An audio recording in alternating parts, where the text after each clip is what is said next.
আমরা যখন মোবাইলের ক্রোম ব্রাউজার ইউজ করি তখন আমাদের মোবাইলের অনেক প্রকার অ্যাপস বা থার্ড পার্টির অনেক ফাংশনগুলো ওপেন হয়ে যায়। এতে করে বিভিন্ন রকম ভাইরাস যুক্ত হতে পারে আপনার মোবাইলের এই ডিভাইসে। আজকের ভিডিওতে এমনই একটি সেটিংস আপনাদের দেখাবো যেটি অফ করে রাখলে আপনার এই ভাইরাসের সংখ্যা খুবই কম হবে আপনার এই ডিভাইসে।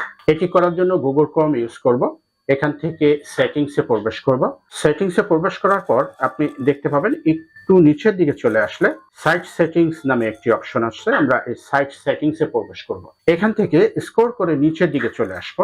একটু নিচের দিকে চলে আসলে দেখতে পাবেন যে অটোমেটিকলি ডাউনলোড নামে একটি অপশন আছে। এখানে ক্লিক করব। এখানে ক্লিক করার পর এই অটোমেটিকলি ডাউনলোড আস্ক ফার্স্ট এটাকে আমরা অফ করে দেব। এটাকে ডিসেবল করে দিলে আপনার এই থার্ড পার্টি অ্যাপস গুলো আর ওপেন হবে না অটোমেটিক। ধন্যবাদ, ভালো থাকবেন। ভিডিওটি ভালো লাগলে টাইমলাইনে শেয়ার করে রাখতে পারেন।